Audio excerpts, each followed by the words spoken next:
I'm Michaeline Larson. Welcome to this international edition of Meet the Village. Meet the Village is the program that features brief but interesting interviews with residents here at Alegria Village. On this episode, we are adding an international touch. Both guests today were born and raised in a foreign country.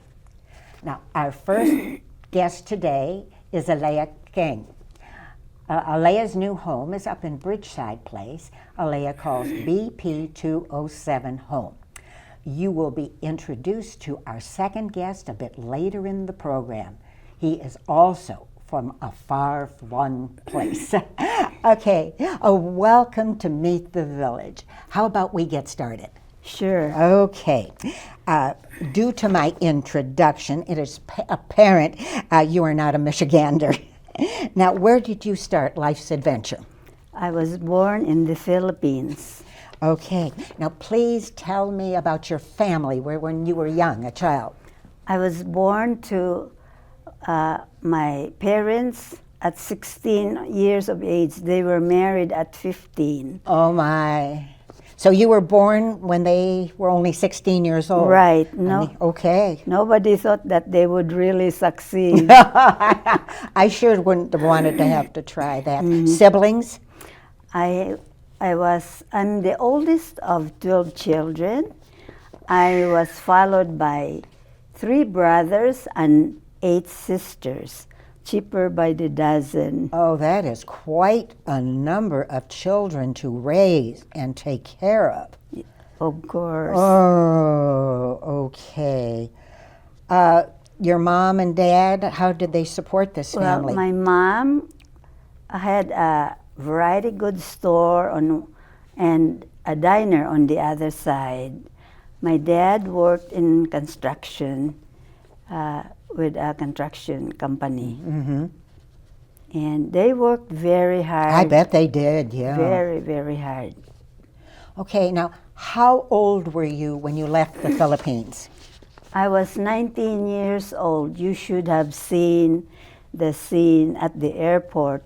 All my siblings sent me off, and my dad and my mom, they were crying, all crying, and that's the first time I saw tears in my dad's eyes. Oh, because see, you were the oldest. Yeah, I've never been away from home, and this was such an undertaking.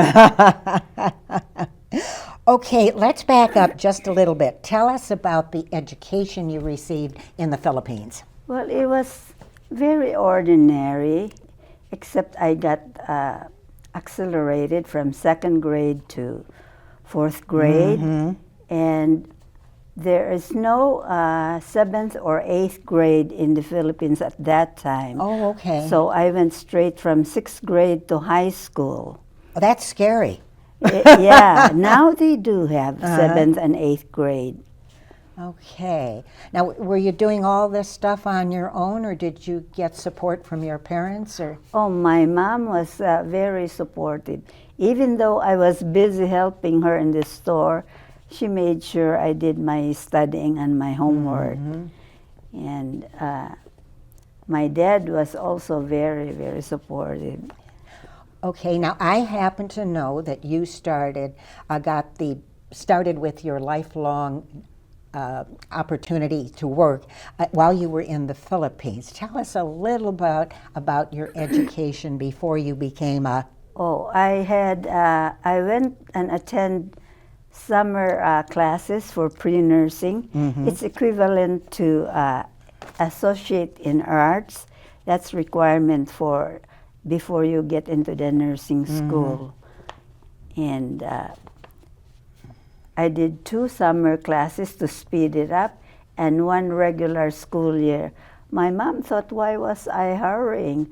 I said, Ma, I want to get over with my nursing education before another child goes into college, and mm-hmm. then there will be 2. And then after that, there's also 2 or 3 in high school, and there's 3 in elementary mm-hmm. school. It was quite busy. It's amazing how my mom got everybody awake or all on time. Right. Now, what prompted for you to leave the Philippines? Because you could have stayed there and be a nurse, but you didn't. Yeah, I only stayed there a few months right after graduation, but I wanted to further my studies, and also I knew my parents needed the help, even though they were very proud, they never asked for help. But I knew, just counting how many feeds there were to feed, how many mouths there were to feed. So, and plus I wanted to further myself. Mm-hmm. And there was a pay differential between. Oh, Go with very big pay differential. I couldn't help them as much as when I'm here in the United States. that. Mm-hmm. Okay, but you did leave the Philippines. Now, what do you remember or miss the most about the Philippines? Oh, it is a beautiful country. I realized it more when I left, when I was flying all over the islands towards Manila to leave for the U.S. That's when I really appreciated. I have tears rolling down my eyes. Okay. Okay, now, well, you're on this plane, you're going. How did you get there? How did you manage to get everything ready that you needed, paperwork, everything, to make this trip? Oh, my instructor in the School of Nursing helped me. She co-signed a loan for me for my expenses to go to the embassy and for physical and for interview. Plus, I have gotten a Fly Now, Pay Later program. So when I told my mom and dad that I was going to the U.S., the first thing she said, "Aren't you getting married?" I said, "No, Ma, I want to go." I said, "I need to be educated. If I don't go now, I will never get out of here." So, and then I said, "And I can help you. I see how hard they're working." Mm-hmm. Didn't think nothing of it. Mm-hmm. They were relaxed. I was the one who was really concerned for looking at all my younger siblings. Mm-hmm. Okay, so you are going off, you're on this airplane, but where are you going? What are you going to do when you get there? Well, I got a foreign exchange visitor nurse program. I was looking at the hospital magazines in the hospital, and I wrote to 3 different hospitals, one in Chicago, one in Philadelphia, and one in Ohio. They all accepted me, but the one in Chicago sent me the visa already. So I went, and I did not know anybody. I did not have any relatives. But the sister director of nursing, she was very helpful. When I arrived, right away I went to the hospital. She asked me when I wanted to start working. I said, "Tomorrow." She said, "Aren't you having air sickness yet and all that?" And I said, "No, I'm ready to work. I'm thinking about my Fly Now, Pay Later payment schedule and my loan from the bank." So I wanted to start working right away. And working you must. Now there's a whole time frame here because you are here on a visa and it's a 1-year program. Tell us about this whole cycle and what you went through, because it's obvious now you are a permanent resident. Yeah.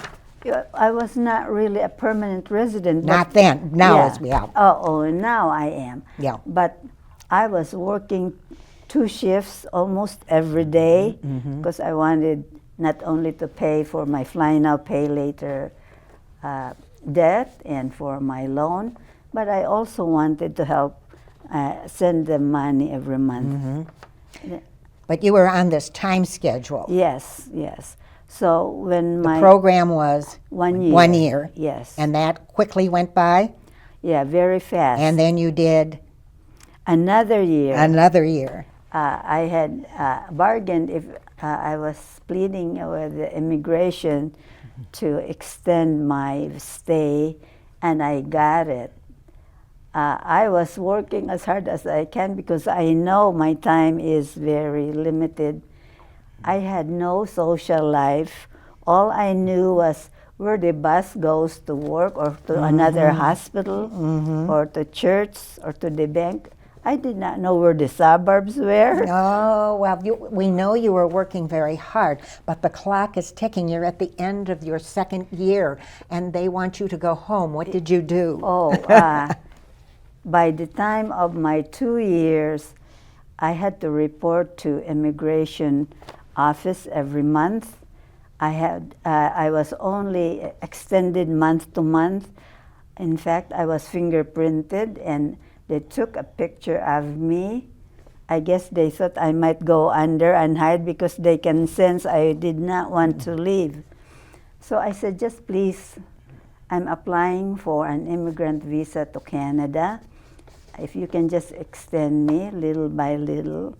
And so they did. So you went to Canada? Yeah, I went to Canada. I rode the Amtrak train, and I arrived Canada, and I was granted a landed immigrant visa. My passport was stamped in Windsor.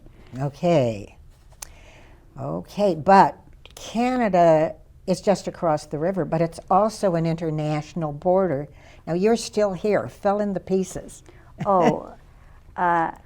Because I was granted a Canadian immigrant visa, I was able to cross and to stay overnight or to go shopping. I used to ride a tunnel bus with some friends. I made some friends in Canada, and we go back. I used to go to Hudson's and have a locker in Hudson's and go around, and then go back in the evening. I was lucky enough that I got a Canadian lady to be my landlady. She was widowed for like 18 years. She had no children, and in fact, she never had any boarder or any roomer. I just went around and asked if she needed a roomer, and she said, well, come to think about it, I'll take you.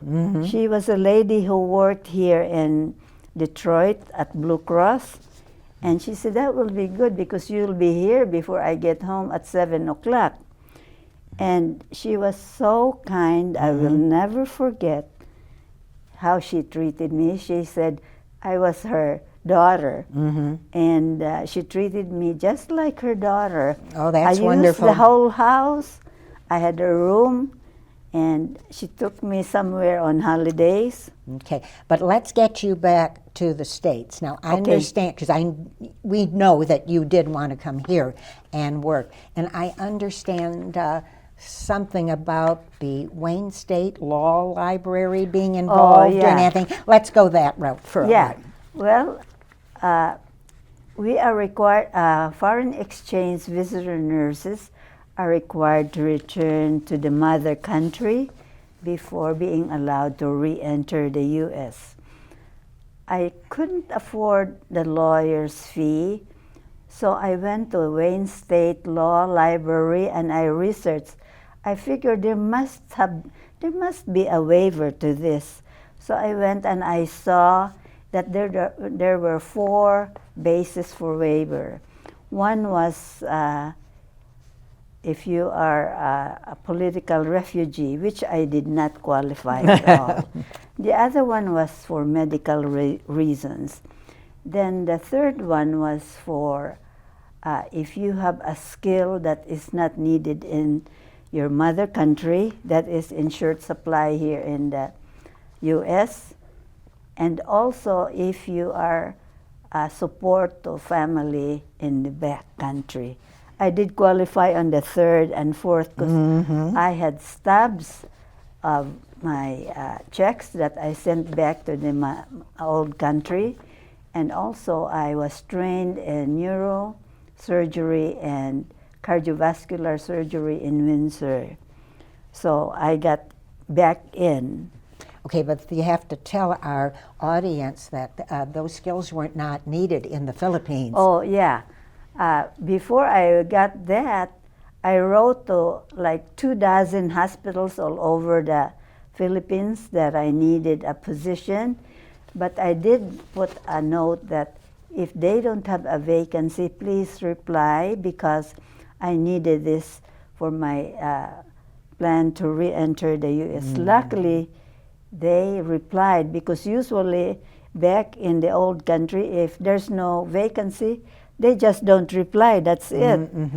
Of course, I did specify cardiovascular surgery and neurosurgery, because I know that was still not in full development at that time. If I asked just for a regular medical surgical nurse, I would get in. Yeah, I understand that. That's very interesting. That's something that there are so many details that have to be I's dotted, T's crossed in order to get all that paperwork perfectly. Okay, you did it, and you were here. Where did you work when you finally got stateside again? I went to work at Henry Ford, Maine, on the Boulevard. Then I went to work to Outer Drive Hospital and Oakwood Hospital. But I was only at Oakwood Hospital a short time, because my husband drafted me to help him in his office. Okay, you said the magic word. Now, I admire your tenacity. You do get things done. But please tell me about this Dr. Pedro King. He's an internist. His specialty is internal medicine. I met him just by accident, because at first, for my first 15 years here in Michigan, my socials was in Windsor. I was still going back there. The Filipino organization of Windsor is very close-knit, and they had all kinds of social gatherings on the weekends. I was going there a lot, and especially I could sleep overnight at my Canadian mother's home after the parties. But then the first time I attended the Ang Bisaya of Michigan, that's when I met my husband. That's a Filipino group. Yes, that's a Filipino group from Central Philippines. So I met him because I was holding a raffle ticket for a friend who left the party early. But I told him it was not my ticket, it was my friend's, but he still wanted to talk to me. Come to find out, he was trying to call me, but I didn't recognize his number, so I didn't answer. That's when I found out. So that was the beginning of... And you married when? In 1990. In 1990. Do you have any children? No, I don't. I was not fortunate enough to be blessed with children. But I have 30 nieces and nephews. Oh, that's a bunch. I'm the only one without a child from my family. See, my parents did it all for me already, my share. Okay, now your beloved Dr. King is not here with you. Tell us what happened. Oh, he passed away 12 years ago from cancer. He was, when he passed away, oh gosh, you should have seen how the patients were. They loved him. He was a real people person. Oh, yeah. Some people just sparkle. Yeah, oh, they loved him. Okay. Now, that was 13. You're a newcomer here in 25, but you were alone. What did you do for fun, and what kept you busy? Oh, I retired in 2018, and because before I did that, I helped transition the patients to the new doctor who was taking over his practice. And then I retired in 2018. And then I traveled more, several times to the Philippines, because I went on a consecutive mission, 4 years of consecutive mission to the Philippines. And I traveled Hawaii, Florida, California, Spain, Caribbean, and after that, I think I'm done with traveling. I've seen the places. I went to Paris. I went to Belgium, but I think I've seen the places that I want to see. Well, I've got here too, so a more relaxing thing. Also loved gardening a lot. Oh yeah, I do love gardening. Oh. Yeah, I kept busy there. Oh, get dirt under your fingernails Oh and yeah, everything, right? I'd be sweating a lot. I'd be there for a lot of hours. Mm-hmm. I love the flowers, but I think I retired from that now. Okay. Life keeps changing. You know, the only constant in life is change. You know. Yeah, So that's anyway, correct. what made you consider senior living? Oh, I came here. Actually, I didn't even think about senior living, but I came here with a friend on a marketing session, and I come to like, at that time, that was 2018, I was not really thinking of coming here, but then it's catching up with me. So I thought, this is a good place. I love the people here are very nice, and so with the staff. I like the idea that they have religious services here, and they have the pool. They have 3 dining areas, and then they have a gym, and they have all kinds of amenities. I was really surprised. I love the landscaping here too. Yeah, the landscaping here is fabulous. Yeah, it was summer when we attended the session here, and I liked it. Plus, I like the security and the fact that it's all fenced in. 24-hour security. Yeah, that is important for me.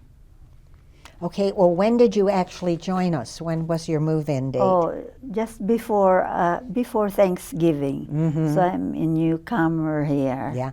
Now, she had a very interesting move-in date. Tell us about what happened when you were actually moving in. Oh gosh, I feel so sorry for the movers. Everything really went without a hitch, except the elevators were not working. So I feel so bad for the movers.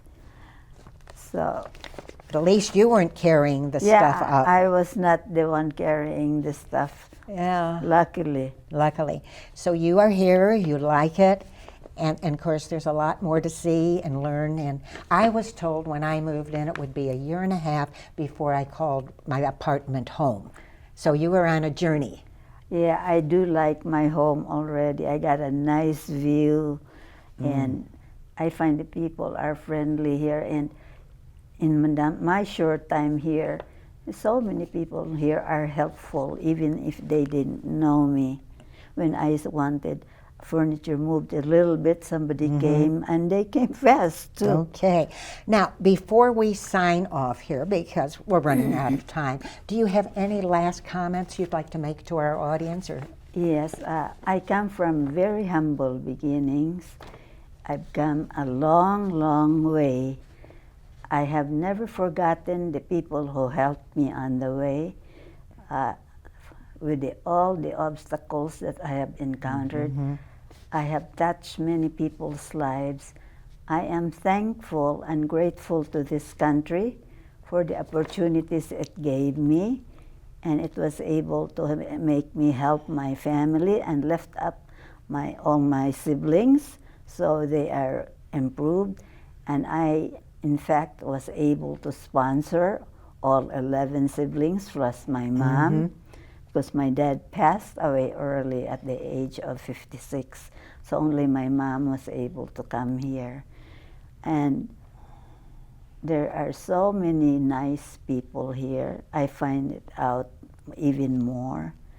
So I'm grateful to this country. Well, I'm glad you're grateful, and it's wonderful having you, but I have one comment to make. Dig this dress. Look at that dress. Isn't that the most fabulous thing you've seen? Thank you. She just glows, just absolutely glows. Thank Alea, this has been such a pleasure. Thank you for joining us today, and thank you for sharing your story. Now, you are quite a dynamo. We are so pleased that you decided to join us, and thank you for sharing it in this interview. Yeah, this is a pleasure too, and you know, you've been one of those people who are so helpful to me. So, and I really appreciate it. Okay, well, thank you very much. Now you, our community TV audience, please stay with us. You would not want to miss our next guest. Our next guest will be Harish Khan Singh. You really do not want to miss this next interview. For CTV, I'm Michaeline Larson. Mom, did you really need to buy 2 can openers for our emergency kit? I can't help it.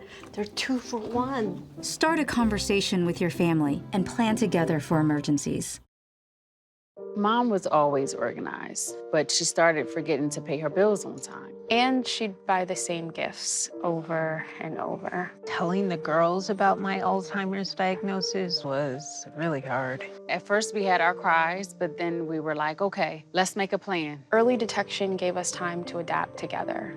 It's so important for you to think about what you can do and making the most of what you have. If you or your family are noticing changes, it could be Alzheimer's. Talk about seeing a doctor together.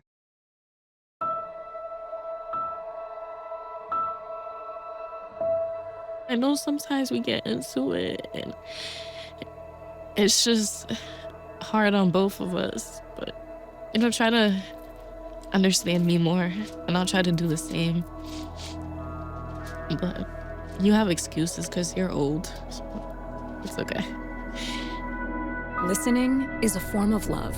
Find ways to support your kids at soundedouttogether.org. Thank you for staying with us.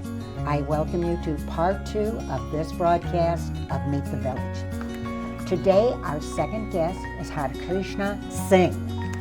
Mr. Singh is a newbie. That's what we call new residents who have been with us for less than 1 year. Now, let it be known that Mr. Singh introduces himself to one and all throughout the village as Singh. I will therefore be calling him that throughout this interview. Now, calling Bridgeside Place 607 his new home, neighbors in Bridgeside Place now have a very unusual resident in their ranks.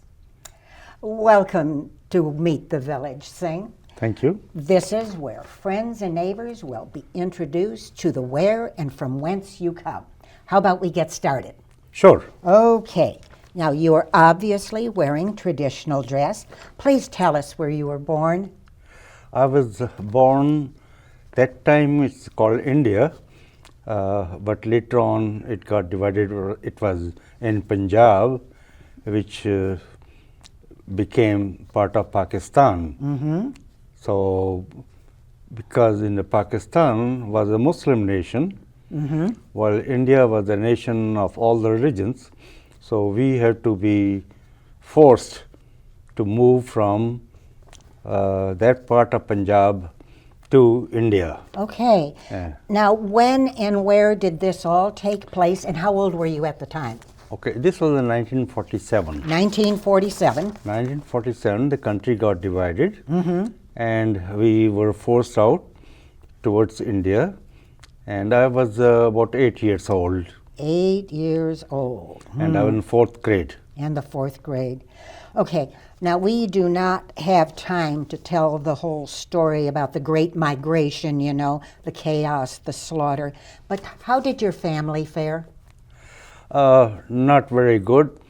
My father's side family was okay, but my mother's side family all got killed. That was a sad. We tried to save them by sending them some help, but they were gone, and we didn't know what to do. Now, you were very young. You were 8 years old. How did you react to all that what was going on? My father was very good in explaining what's going on and what are the chances, what can happen. So we were kept up to date.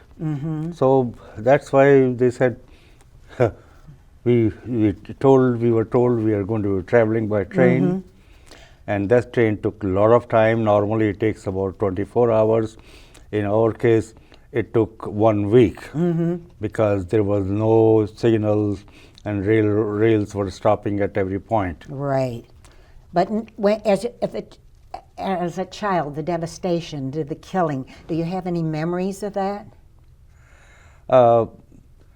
We were though children, but at the same time we were very much informed what can happen, because in our compartment there were army soldiers which were protecting us. So took some of the tension out of the entire event. Yes. Okay, terrific. Now, you are a Sikh, that's S-I-K-H, folks, a Sikh, but the vast majority of us living here have no idea what the Sikh religion is all about. Now, can you briefly state its most important tenets? Okay. Sikh religion is, in India, there is the largest religion is Hindus, and then comes Hindus are over 80%, then Muslims about 14%, then comes the Sikhs about 3 to 4%, Christians 3 to 4%. So Sikhs are offshoot of Hinduism, and they have adopted a different route altogether. And their main emphasis in a Sikh is 3 things. Okay. Number 1, worship God. Worship God. God is the same for everybody, every religion. Worship God. The second thing is earn a decent living. Hard work. Living. Yeah, okay. Hard work. Then the third one is very important. Share your earnings with others. This is very important because if you see in the world today, if there is a crisis going on, you will see Sikhs reaching there and handing over the food and everything. Okay, well, thank you for telling us that. It's something that it's very simple theology, actually, and it's more than theology, it's just human activity. Yes. Thank you. Now, once settled because of this chaotic situation, did you get any education? Okay, I was educated up to 4th grade in Pakistan, then moved to India. India had little better education system, so I studied there. And then I went to university. One of the top universities in India was Roorkee University, University of Roorkee. Okay, now spell like that for Roorkee. Okay. It is Roorkee. same standard as MIT. Oh, same in this standard. country. Oh, I'm impressed all of a sudden. Okay. All right, and what did you study there? Mechanical engineering. I studied, finished BS in mechanical, and then I took a job, and I got a job with the atomic energy, Atomic which is energy. prestigious place. Yeah, evidently. So I worked there for. Did you brag about working there all the time? Yes, because I couldn't talk very much because the project I was working was confidential. Of course it was. But it was classified. That's the term we use around here. Classified. It's classified. Okay, let's move along now. Now, how old were you when you emigrated to the States? I was about 25. Oh, 25. And, you didn't bring a picture of yourself when you were 25, did you? And came to Detroit. Okay, now how did that happen? This is a very interesting story. I was in a party, and the person sitting next to me was a woman, and she had lived in the USA, and she urged me that I should apply to a school in the USA, and I didn't think so. My grade was that high, but she says, no, you should apply. Though I applied in 5 schools, and I got selected with all 5. Oh, all 5. So then I discovered there's something different, and I selected University of Detroit because one person was coming to work at Detroit Edison. Okay. So it's one of those things, but U of D had been excellent place. And I understand you got some scholarship help from them?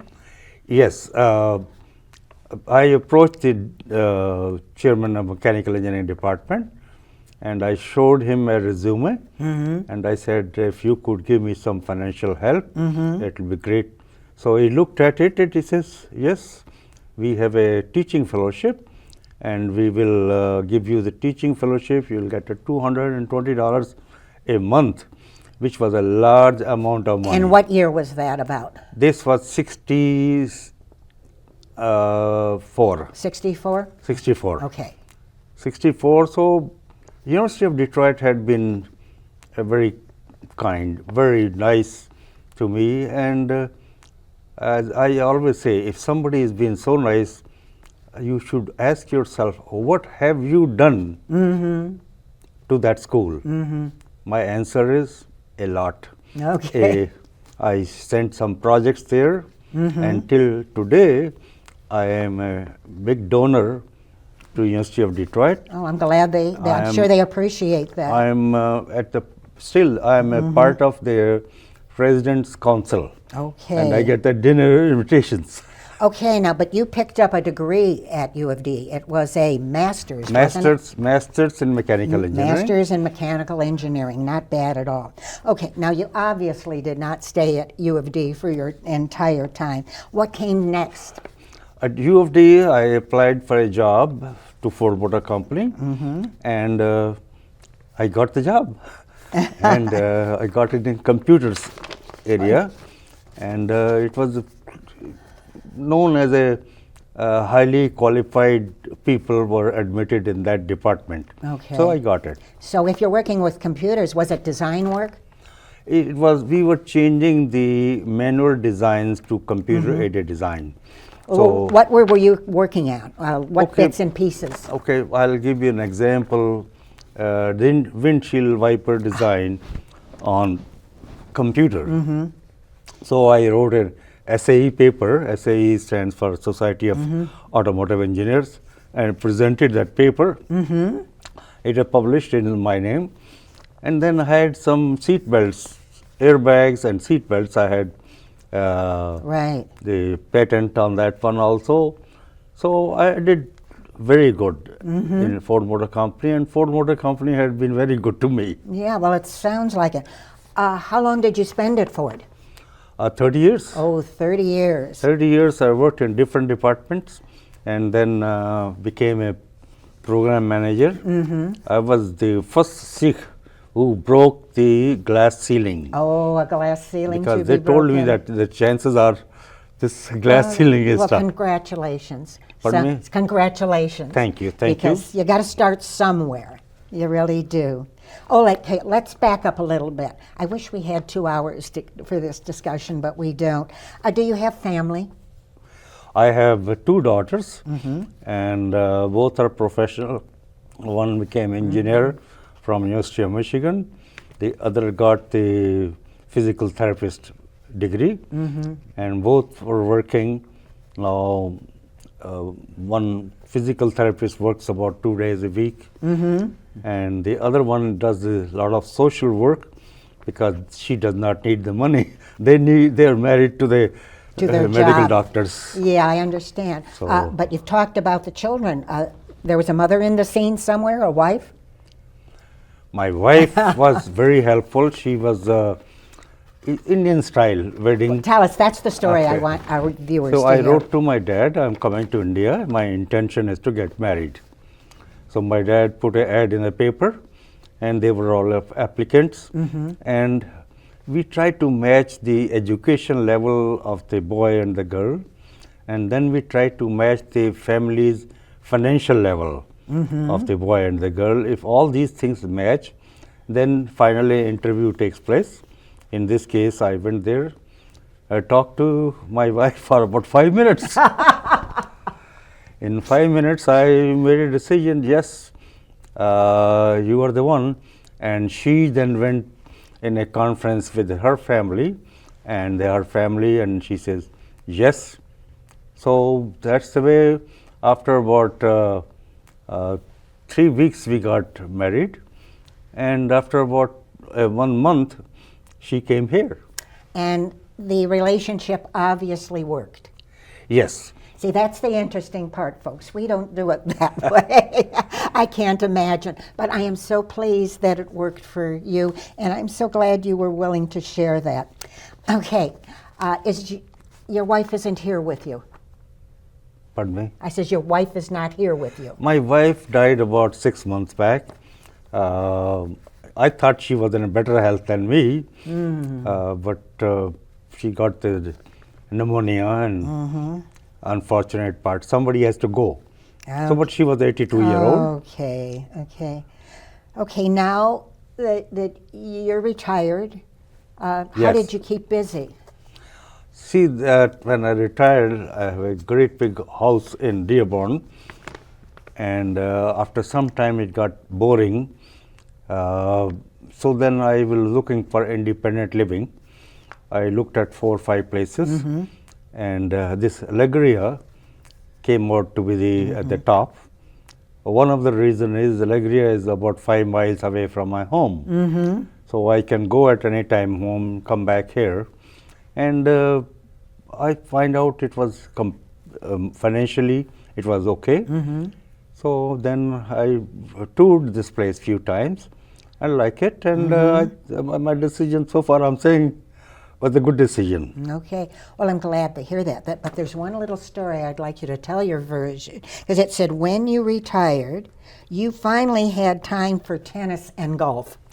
Yes, I played basically golf almost all my life. And then tennis I played racquetball. So my dad was a sportsman. I followed his footsteps. And I still play golf about 6 holes a week if weather permits. And I advise everybody that we should be active in physical activity. And one of the things is this Alegria has a long walks, which I use it to my advantage. So the life is looking good, Yeah. put it this way. But didn't you actually set up a golf tournament under your name? The Sing Yes. Open? When I started playing at Ford, I had a outing, outing. Then I went to different places. Then they said, no, let's call it a Sing Open and not change the name. Okay. So 64 years, and this year we are going to have a 65th year of Sing Open. Okay. So it's a Terrific. I applaud you. One last question here about the facility. Singh is living in BP 607, but he's one of those people that had to move. He was temporarily in 4112, and I want to know how the move went. move was very, very smooth. A lot of things are done, few things are not done. My kids are helping me, and here the staff is very good. Okay. And in this case, I could show a lady called Judith. Oh, yes. She's been very, very good.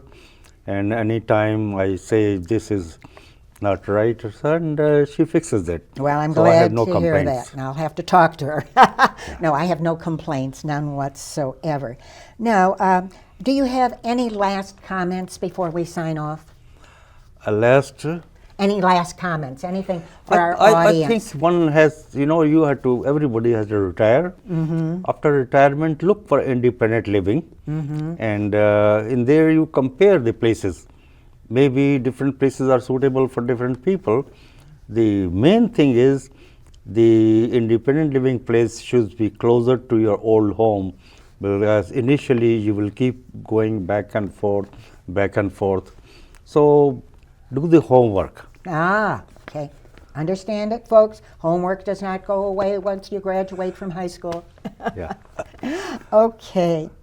Okay. And I know you are a giving person, that you like helping people. Pardon me? You are a giving person. You like helping people. I look for all the opportunities in India, here, wherever I can help. And I give my lectures on the same thing, that it's not good always me. It's I try to follow Mother Teresa. Oh, Mother Teresa. It's a very good, she says, there's a more pleasure in giving. And you do it, and I guarantee you will feel better. I'm sure. And helping isn't not necessarily always money. There's many an opportunity to help someone do something, you know, to pick up something, to smile, just all sorts of things like that. And that is what this man knows how to do very, very well. Well, I want to thank you. I really do. Saying this has been such a pleasure. Thank you for joining us today, and thank you for sharing your story. You certainly do add a layer of luster to this community. You are so very different from anyone we've ever had. Now, just you wait. Now we know that you are such a doer. You can expect many of invitation to join one of our volunteer teams around here. Okay. Yes, we are so pleased, so very pleased that you have decided to join us. Thank you for coming. Thank you. Thank you very much. Okay. Until next time, for Community Television, I'm Michaeline Larson.